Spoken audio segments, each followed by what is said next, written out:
오늘 말씀은 가이사에게로 갈 것이라 라는 제목으로 함께 은혜를 나누려고 합니다. 바울 사도가 재판을 받게 되는 과정에서 로마 황제에게 상소하노라 그렇게 이야기하는 거죠. 사실 유대인이 로마 황제에게 재판을 받겠다고 이야기하는 것은 좀 수치스러운 일일 수도 있었습니다. 그런데 바울은 유대인이고 베냐민 지파 사람의 바리새인으로 율법에 충실한 사람이었고 산헤드린이라는 그 공회, 유대인 공회의 회원이었음에도 가이사에게로 가겠다라고 하는 거지요. 로마의 재판을 받겠다라고 이야기를 하는 겁니다. 이 상황을 유대인의 입장에서는 어떻게 받아들일 수 있을까? 유대인들은 바울을 조용히 죽이고 싶어 했던 거거든요. 왜냐하면 바울이 더 이상 그 자신들의 어떤 규칙이고 자신들의 질서이고 자신들의 법이었던 그 율법에 대해서 왈가왈부하지 못하도록 그렇게 만들고 싶었던 겁니다. 바울이 율법에 대해 계속 이야기하게 되면 자신들이 누리던 특권 그리고 자신들이 누리던 지위 이런 것들을 누리지 못하게 될까 봐 걱정했던 것이요. 그래서 최대한 바울을 조용히 제거하려고 고린도에서부터, 그러니까 3차 전도 여행 도중에 고린도에서부터 에베소까지 따라오고 에베소에서부터 또 예루살렘까지 쫓아와서 바울을 조용히 제거하려는 계획을 세웠던 것인데, 바울이 예루살렘까지 들어왔어요. 예루살렘까지 들어오고 또 이방 교회들의 연보, 그 헌금을 예루살렘 교회에 잘 전달을 하고 회중들 앞에서 소동이 일어나니까 로마의 천부장이 그 바울을 잡아다가 끌려가게 된 겁니다. 재판 자리에 서게 되었던 거죠. 거기서 바울이 나는 로마 시민권자다라고 하는 그 사실이 드러나면서 유대 지도자들의 계획이 틀어지기 시작을 했던 거죠. 바울의 입장에서는 자신이 로마 시민권자라는 것을 드러내기가 참 어려웠을 겁니다. 왜냐하면 유대 사회에서 자신이 로마 시민권자라는 것을 나타내면 바울이 누리고 있던 그런 것들도 있잖아요. 유대인이었고 아까도 말씀드렸지만 베냐민 지파의 바리새인의 산헤드린 공회, 그 공회원의 여러 가지 그 지위에 흠집이 가는 것 아니겠습니까? 그렇잖아요. 여러분, 독립운동을 막 하던 우리 독립운동 조국 선열들이 있어요.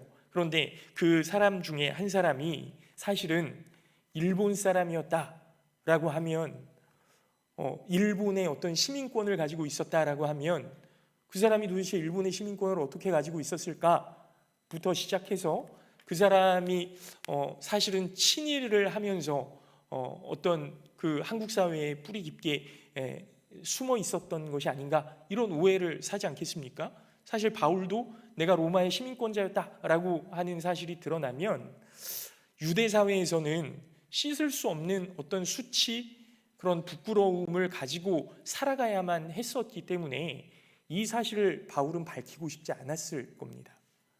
그렇죠? 그리고 유대 지도자들의 입장에서는 바울이 로마의 시민권자라는 것이 드러나게 되면 로마의 법을 따라서 로마의 재판을 받아야 되기 때문에 자신들이 어떻게 마음대로 할 수 없는 상황이 됐을 테니까 유대인들도 바울이 로마의 시민권자라는 것이 드러나기를 원하지 않았을 거라는 거죠. 최소한 유대 땅에서는 바울은 자신이 로마 시민권자라는 것을 최대한 숨기고 싶었을 겁니다. 그런데 이제 자신이 억울한 누명을 쓰게 되고 죽게 될 입장에 처하게 되니까 이 로마 시민권자라는 사실을 드러내고 공정한 재판을 받기를 요구하는 거죠. 바울의 2차 전도 여행 때 빌립보에서 그 귀신 들린 여자를 만나게 되고 그 귀신 들린 여자에게서 귀신을 내어 쫓아준 다음에 이 바울이 신라와 함께 감옥에 갇히게 되잖아요. 그때 그 하나님 앞에 찬양하고 기도했더니 땅이 흔들리면서 옥문이 다 열리는 그런 기적이 일어나지 않습니까? 그때 간수가 죽으려고 하죠. 왜냐하면 옥문이 열려서 죄인들이 다 빠져나갔으면 자신이 책임을 져야 되기 때문에. 그래서 그 간수에게 죽지 마시오, 우리가 아직 여기에 있소 라고 이야기를 하고 그 간수의 집으로 가서 주 예수를 믿으라. 그리하면 너와 내 집이 구원을 얻으리라. 그런 사건이 일어났었잖아요. 그때 간수가 바울을 다시 옥에 가두면서 참 많이 걱정하지 않았습니까? 그때 바울이 했던 이야기가 내가 로마의 시민권자인데 제대로 된 재판도 하지 않고 나를 매를 때리고 이렇게 즉결 심판했던 것에 대해서 그냥 가만히 있을 수 없을 거다. 이 사실이 드러나면 그 사람들도 벌을 받게 될 거다. 그렇게 이야기를 해서 자기가 로마의 시민권자라는 것을 드러내면서 바울과 실라 그리고 간수까지 빌립보 성의 안에 있던 그 간수까지 보호하기 위해서 그것들을 드러냈었던 거죠. 자신에게 부끄러운 부분이었을지 모르지만 하나님의 일을 위해서 그리고 자신에게 맡겨진 사람들을 보호하기 위해서 부끄러움을 감수하고 그렇게 드러냈던 겁니다. 바울의 이런 입장에서 내가 가이사께 항소하노라 하고 유대인들 앞에서 이야기했던 것은 굉장히 큰 결단이었을 것이다 라는 거죠. 아마 발가벗은 느낌이었을지 모르겠어요. 그리고 베스도 총독이 내가 가이사에게 상소하였으니 가이사에게 갈 것이라 하고 대답한 것은 바울의 입장에서는 큰 부끄러움과 수치로 받아들여졌을 수 있습니다. 어쩌면 유대인들에게 더 큰 미움을 받게 되는 계기가 되었을 수 있죠. 그러나 하나님께서는 바울의 이 부끄러움과 수치를 하나님의 나라를 위해서 사용하시는 겁니다. 그리고 바울도 역시 이 부끄러움을 평생 가슴에 새기고 자신의 업적과 자랑을 드러내기보다 약함과 부끄러움을 드러내면서 하나님께서 이런 연약한 자를 사용하신다는 겸손한 자세로 사명을 감당했던 거죠. 그런 의미에서 가이사에게로 갈 것이라 하는 이 말씀의 제목은 바울의 부끄러움과 연약함을 하나님께서 하나님의 뜻대로 사용하시겠다라는 말씀이고 바울 자신도 드러내고 싶지 않았던 비밀을 드러냄으로써 자신의 모든 부분을 하나님께 맡겨드립니다 라는 그 훈련, 자신을 십자가에 못 박는 그 훈련을 뜻하는 말씀이라고 생각을 합니다. 그러니까 하나님께서 우리의 모든 부분을 하나님의 뜻대로 사용하시겠다라는 것은 하나님의 목표인 거예요. 학교의 입장에서는 하나님의 학습 목표는 너의 모든 상황과 환경과 모든 것을 내 뜻대로 사용하겠다. 이게 학습 목표인 거죠. 그러면 배우는 입장에서, 훈련을 하는 입장에서 이 목표로 가기까지의 과정, 이것을 훈련이라고 부르는 것인데 이 목표에 이르기까지 훈련이 굉장히 많이 힘들겠죠. 나의 모든 부끄러운 부분들, 드러내고 싶지 않은 것들까지 하나님께 맡겨드려야 하고 이것이 어쩌면 나를 십자가에 못 박는 부분이기 때문에 당연히 힘들 수밖에 없는 겁니다.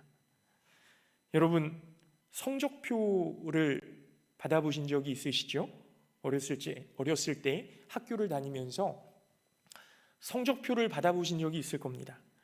예전에는 수미 양가로 그 성적을 나누고 담임선생님이 이 학생은 어떤 성격이고 이 학생은 친구들하고 어떻게 지낸다는 상황들을 부모님께 이렇게 보내주잖아요. 통지표라고 부르던 그 종이에다가 중고등학교에 가면 각 과목별로 시험 점수를 내고 전체 과목 평균을 내서 전체 석차와 반 석차를 적나라하게 기록해서 나눠줬던 기억이 있으실 겁니다.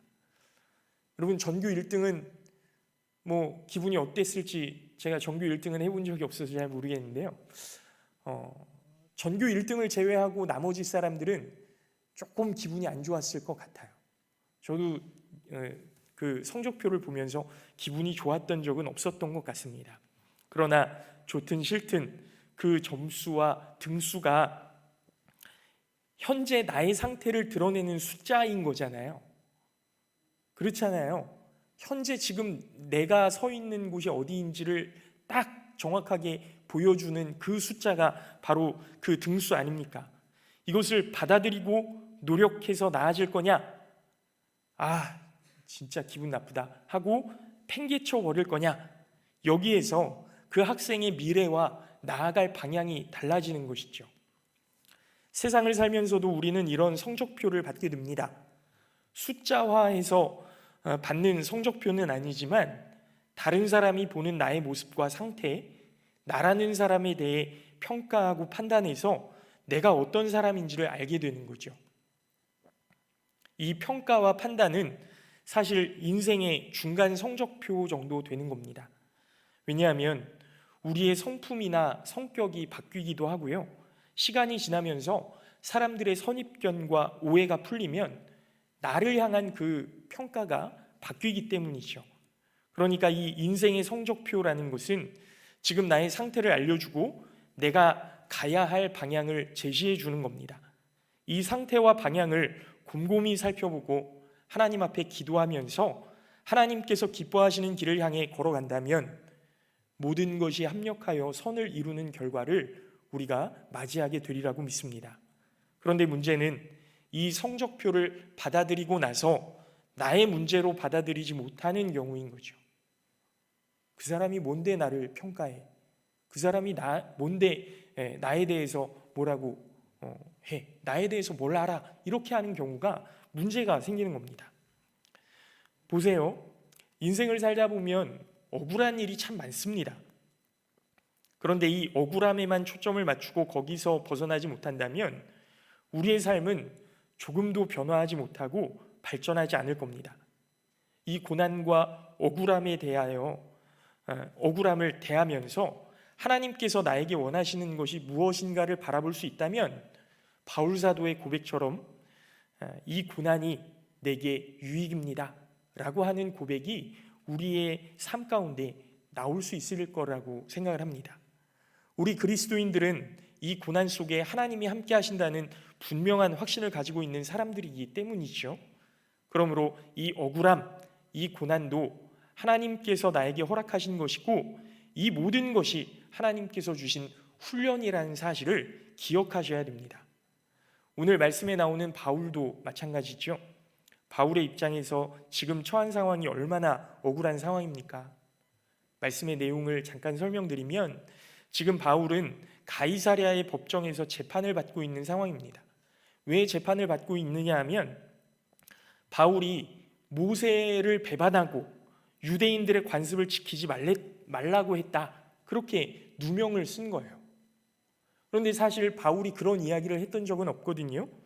유대인들을 향해서 너희가 진정 하나님의 택하심을 입은 백성이라면, 하나님의 사람들이라면 할례와 같은 그런 그 율법의 어떤 증거를 징표로 삼을 것이 아니라, 할례를 그 증거로 내세울 것이 아니라 하나님의 뜻과 의도를 바로 알고 하나님의 사람답게 행하라, 그렇게 이야기를 했던 겁니다.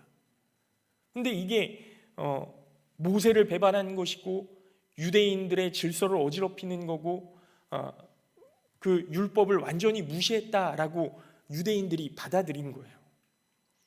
이 바울 사도의 진정 어린 권면은 뒤로 하고 할례를 내세우지 말라는 그 말 한마디에 꽂혀서 바울이 율법을 거부하고 질서를 어지럽히는 사람이라고 누명을 씌우고 음해하고 자신들의 방식으로 처벌하려고 하는 것이죠.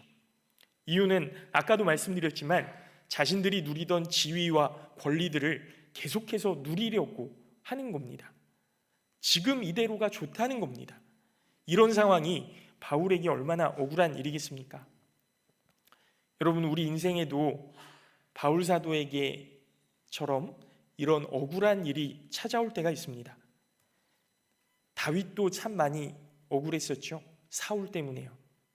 다윗을 억울하게 만들었던 사울이 우리의 삶 가운데 찾아올 때도 있고요. 요셉을 억울하게 만들었던 형들, 그리고 보디발의 아내와 같은 그런 사람들이 우리를 찾아올 때가 분명히 있다라는 겁니다. 그 시험을 그리스도인으로서 어떻게 통과해야 하는지 하나님께서 우리를 훈련시킨다라는 거죠. 이 시험을 그리스도인으로서 어떻게 벗어나야 할지, 그리스도인으로서 어떻게 이 고난을 극복해야 할지. 그런데 우리가 믿는 것은 하나님은 억울함 훈련을 통과한 다윗에게 넘치는 복으로 억울함을 풀어주셨다는 것이고, 요셉이 억울하게 감옥에 갔지만 결국 하나님이 풀어주시고 애굽의 가장 높은 자리에 하나님께서 세우셨다는 것 아닙니까? 억울함을 푸는 열쇠는 하나님께 있습니다. 하나님께 맡겨져야 됩니다. 억울함을 내 스스로 풀기 위해 나의 방법, 내가 얼마나 무서운 사람인지 보여주겠다라고 하면 결국 하나님의 길만 막을 뿐이죠. 우리는 살면서 어떤 부담감이 있을지라도 우리와 함께 하시는 하나님께 모두 맡겨드리고 그 모든 상황으로부터 자유함을 누리는 그런 훈련을 받아야 하는 겁니다. 하나님께 모든 것을 맡기는 훈련을 할 때 하나님은 이 억울함의 시험을 통과하게 하시는 거죠. 그래서 모든 그리스도인들을 통해 성령의 아름다운 열매를 거둘 수 있도록 도우시는 겁니다. 결국 하나님께서는 우리 모든 그리스도인들이 아브라함처럼 너는 복이 될지라, 하나님이 우리에게 원하시는 것 아닙니까? 너가 복이 되어야 된다. 너가 어떤 곳에 거하든지 복이 되어야 된다. 화를 불러 일으켜서는 안 된다. 문제를 일으켜서는 안 된다. 물론 그 과정에서 억울함이 있을 수 있어요. 내가 원치 않는 고난을 당할 수도 있어요. 그럼에도 불구하고 하나님께서 우리에게 원하시는 것은 너는 복이 될지라 라고 말씀하시는 것 아닙니까? 우리 모든 그리스도인들이 성령의 아름다운 열매를 거둘 수 있도록 도우시기를, 복이 되어 살아가기를 원하시고 우리를 통해 하나님을 드러내시기 원하시는 거죠. 모든 사람과 더불어 화목하기를 원하시는 하나님의 뜻을 말씀하시는 겁니다. 이제 바울 사도의 이 훈련이 어떻게 해결되는지를 여러분 생각해 보시기 바랍니다. 처음 예루살렘에서 바울이 고발되어서 천부장에 의해서 감옥에 갇혔을 때 유대를 다스리던 총독은 벨릭스라는 사람이었거든요. 이 벨릭스 총독이 재판을 이미 했어요. 2번이나. 바울이 아무 죄가 없다는 것을 밝혀냈습니다. 그런데 바울에게 무언가를 얻을까 하여서 바울을 석방하지 않고 그냥 2년 동안이나 감옥에 두고 있었던 거예요. 얼마나 억울했겠습니까?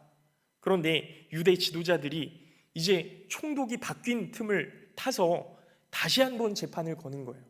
이게 3번째 재판입니다. 그런데 이 재판에서도 쉽게 끝날 것 같지 않으니까 유대인들이 머리를 썼어요. 재판을 하게 해달라고. 그리고 총독이 왔을 때, 베스도 총독이 왔을 때 바울을 유대로 옮겨서, 예루살렘으로 옮겨서 우리가 재판할 수 있게끔 그렇게 옮겨주십시오. 그렇게 이야기를 하거든요. 베스도 총독이 바울이 가이사랴에 있으니 억울한 일이 있다면, 뭔가 문제가 있다면, 고발할 것이 있다면 너희가 가이사랴로 와서 고발을 해라. 근데 유대인들의 생각은 가이사랴에서 예루살렘으로 올 때 그 호송대를 덮쳐서 바울을 죽이고 끝내려는 계략이 있었던 거거든요. 근데 하나님이 거기서 막으시는 거죠. 그리고 가이사랴로 와서 재판을 열었는데 아무런 증거를 대지 못했다는 겁니다. 오늘 말씀을 보니까요, 7절 말씀을 보면 바울이 나오매 예루살렘에서 내려온 유대인들이 둘러서서 여러 가지 중대한 사건으로 고발하되 능히 증거를 대지 못한지라, 그렇게 이야기를 하는 겁니다. 증거가 없는 거예요. 그러니까 베스도가 어떻게 바울이 죄를 지었다라고 이야기를 할 수 있겠습니까? 그런데 쫓아 올라간 유대인들이 많으니까요, 그 인원으로 베스도 총독을 압박하고 바울을 위협하고 있는 거죠. 이때 바울이 가이사에게 억울함을 호소하며 선처를 구하지 않습니다. 나 로마 시민권자니까 너네 나한테 이렇게 할 권리가 없다, 이렇게 이야기하지 않아요. 내가 잘못한 것이 있다면 재판을 받겠습니다. 내가 무언가 죽을 만한 죄를 지었다면 그 죄를 달게 받겠습니다. 그렇게 이야기를 하는 거죠. 그들에게 대항하여 보복한 것도 아닙니다. 로마 시민권자를 이렇게 가뒀으니 너희들 다 고발하겠다, 이렇게 이야기하지 않았어요. 당당하게 있는 그대로의 사실을 증언하는 것이죠. 율법을 거스른 일이 없고 성전을 더럽힌 적도 없고 가이사에게 범죄하지도 않았다는 겁니다. 그러면 베스도 총독은 이 정도 되면 바울에게 무죄 선언을 한 후에 석방해야 되지 않겠습니까? 그럼에도 불구하고 베스도는 유대인들의 어떤 그 반감이 두려워서 바울에게 예루살렘에 올라가서 다시 신문을 받겠느냐 이렇게 물어요. 베스도 자신도 바울이 죽을 죄가 없다는 사실을 알고 있었지만 많은 유대인들의 고발이 그만큼 위협적이었던 겁니다. 지금 2년 동안 죄가 없이 감옥에 갇혀 있는 바울이 얼마나 억울하겠습니까? 바울을 잡아놨던 천부장도 그가 죄가 없다는 사실을 총독에게 알려주었고, 전임 총독 벨릭스도 2번의 재판을 통해서 바울이 죄가 없다는 사실을 이미 알고 있었고, 그리고 베스도 총독도 3번째 재판을 통해서 바울이 죄가 없다는 것을 너무나도 잘 알았던 겁니다. 그런데도 풀려나질 못하는 거죠. 얼마나 억울한 일입니까? 결국 바울 사도는 내가 범죄하지 않았으니 아무도 유대인에게 자신을 내어줄 수 없다면서 로마 황제인 가이사에게 항소하겠다라는 뜻을 밝히는 거죠. 제가 풀어달라고 이야기하는 건 아닙니다. 재판을 받겠습니다. 잘못한 게 있으면 죄를 받겠습니다. 벌을 달게 받겠습니다. 그렇게 이야기를 하는 거예요. 나를 고발한 사람들 너희가 잘못됐다고 그들을 향해서 손가락질을 하는 것도 아니에요. 죄를 지은 것이 있으면 벌을 달게 받겠다고 이야기를 하는 거죠. 결국 베스도 총독은 로마 시민권을 가지고 있던 바울 사도가 가이사에게 항소하겠다는 뜻을 내비쳤기 때문에 바울을 유대인들에게 내어주지 않고 로마로 보낼 수밖에 없었던 거죠. 그로 인해서 바울은 또다시 감옥에 갇혀야 되는 그 어려움을 경험해야 했습니다. 그런데 여러분, 여기에 하나님의 뜻이 있었던 거죠. 바울이 로마로 가야 하는데 바울 혼자서의 힘으로는 로마로 갈 수 있는 방법이 없었습니다. 풀려나면 유대인들의 계획에 의해서 결국 죽임을 당했을 거라고요. 로마로 어떻게 가느냐? 하나님께서 바울을 훈련시키시고 복의 근원 삼으셔서 더 많은 사람들에게 하나님과 예수 그리스도를 전하게 하시려고 예루살렘으로 보내시고 로마로 보내시는 겁니다. 물론 바울이 예루살렘에 처음에 들어가게 됐을 때 환난과 핍박이 기다리고 있다고 성령께서 말씀해 주셨거든요. 그런데 그 성령의 음성을 듣고 예루살렘으로 가지 않았더라면 이런 억울함을 당할 필요도 없었겠죠. 그리고 바울 사도가 예루살렘으로 가지 않았다면, 또 바울 사도가 가이사랴에서 풀려났다면 바울은 로마에 가기는커녕 유대인들의 악한 계략에 죽음을 맞이했을 겁니다. 바울 사도가 3차 전도 여행을 하는 내내 유대인들은 바울을 따라다니면서 죽이려고 했었고, 예루살렘에까지 쫓아와서 바울을 향한 악한 계획을 내비쳤기 때문입니다. 그러나 하나님께서는 바울 사도를 보호하시고 선한 길로 인도하시는 거죠. 사람의 방법으로 하지 않으시고 하나님의 방법으로 하시는 겁니다. 사람의 방법은 보복하는 겁니다. 억울함에 대해서 똑같이 대응하는 거죠. 그러나 하나님의 방법은 달랐습니다. 바울 사도가 가진 부끄러움과 연약함을 드러내므로 바울을 로마로 보내시고 거기서 하나님의 사명을 끝까지 감당하도록 이끌어 가시는 거죠. 결국 바울은 가이사에게 항소함으로 로마의 군대였던 그 아구스토데라는 로마의 군대의 백부장의 호위를 받으면서 로마로까지 안전하게 가게 되었던 거죠. 여러분, 우리는 사실 이 억울함을 잘 받아들이지 못합니다. 이 억울함을 대하게 되면 복수하고 싶어하고 때로는 그냥 체념하는 경우가 많죠. 그러나 신앙인은 억울함을 어떻게 극복해야 할까? 그리스도인이라면 이 모든 것을 하나님께 다 맡겨드림으로 이 시험을 이겨야 합니다. 사람의 방법은 문제 해결이 아니라 또 다른 문제를 만들어내는 것임을 여러분 기억하시기 바랍니다. 하나님께서 원하시는 것은 이 모든 것을 하나님께 맡겨드리고 하나님만 바라보기를 원하시는 겁니다. 억울하지만 나 스스로의 의지, 나 스스로의 고집은 십자가에 못 박고 하나님만 바라보도록, 하나님의 계획하심이 하나님의 뜻만 이루어질 수 있도록 그렇게 기도하는 거죠. 아까도 말씀드렸지만 하나님께서는 우리의 모든 삶과 상황을 하나님의 뜻대로 사용하시기를 원하시기 때문입니다. 그래서 하나님은 우리를 낮추셔서 훈련시키시고 이 훈련을 통과함으로 하나님의 마음에 합한 자로 세워가시는 겁니다. 결국 이 억울함도 하나님이 주시는 테스트이고 훈련이라는 겁니다. 하나님의 마음은 이 테스트를 잘 통과하기를 바라신다는 거죠. 여러분, 혼자 이 시험을 통과하는 것이 아닙니다. 혼자 이 훈련을 감당하는 것이 아닙니다. 하나님께서 함께 하시고요, 또 믿음의 동역자들을 붙여주셔서 이 시험을 잘 통과할 수 있도록 하나님께서 인도하실 줄로 믿습니다. 그래서 우리 신앙인들은 이 억울함을 극복하는 훈련을 잘 받아야 합니다.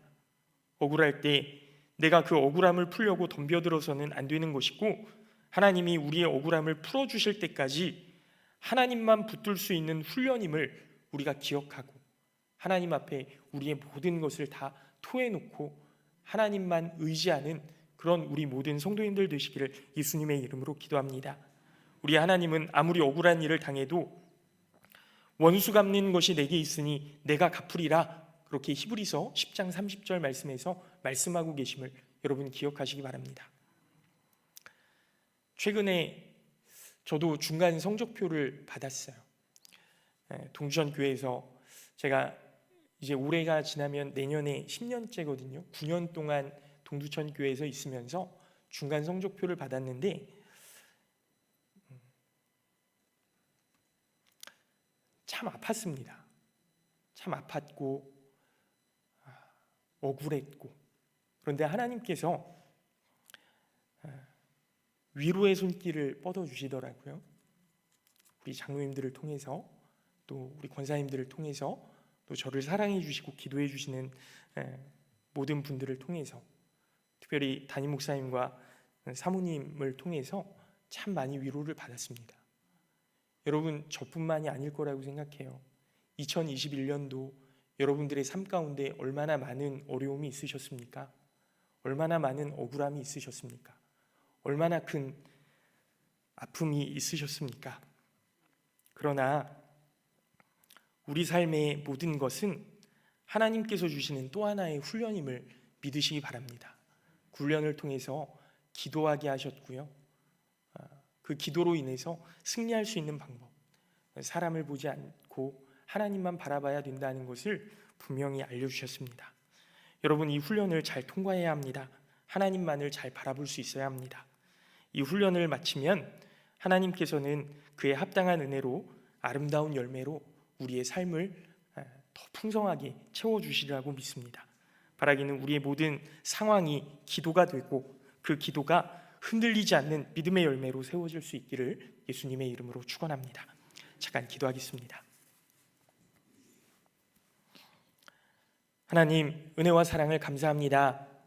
저희들에게 인생의 훈련을 통하여서 더 큰 하나님의 사람이 될 수 있도록 우리의 부끄러움과 수치스러움까지도 하나님의 뜻대로 사용되기를 원하시는 하나님, 우리의 삶을 하나님의 뜻대로 인도하여 주시니 너무나 감사를 드립니다. 하나님, 그 훈련을 잘 마칠 수 있도록 도와주시옵소서. 하나님만 바라볼 수 있도록 도와주시옵소서. 우리 스스로의 고집과 생각들 십자가에 못 박게 하시고 하나님만 의지하며 기도하며 우리의 모든 삶을 하나님께 맡겨드리는 귀한 훈련이 우리 가운데 계속해서 이루어질 수 있도록 도와주시옵소서. 그리하여서 하나님께서 기뻐하시는 하나님의 마음에 합한 믿음의 사람들로 우리 모든 성도들이 설 수 있도록 인도하여 주시옵소서. 이 시간 이경철 권사님, 박연옥 권사님, 이승택 집사님 하나님 앞에 11조 헌금, 선교헌금 하나님 앞에 드립니다.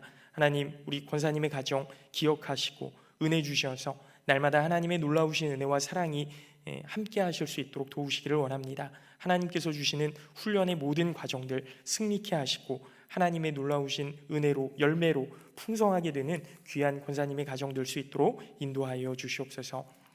1년 동안 지켜주신 하나님께 감사드립니다. 우리 윤미자 권사님, 또 김민규 성도님 하나님 앞에 감사하며 예물 드립니다. 또 성탄절 헌금 하나님 앞에 드립니다. 하나님, 우리 윤미자 권사님 하나님께서 기억하시고 은혜 주신 것 감사드립니다. 매일매일의 삶이 하나님께서 주신 은혜이고 하나님께서 지켜주셨기 때문에 지금 내가 여기 있음을 고백하게 하시니 너무나 감사를 드립니다. 윤미자 권사님, 이 신앙의 고백이 우리 모두의 신앙 고백이 될 수 있도록 인도하여 주시옵고, 권사님의 가정 하나님께서 지켜주셔서 모든 사업과 모든 가정의 문제들 해결될 수 있도록 하나님 은혜 허락하여 주시옵소서. 우리 모두에게 동일한 은혜 허락하여 주실 줄로 믿사옵고 감사드리며 사랑이 많으신 예수님의 이름으로 기도드리옵나이다. 아멘.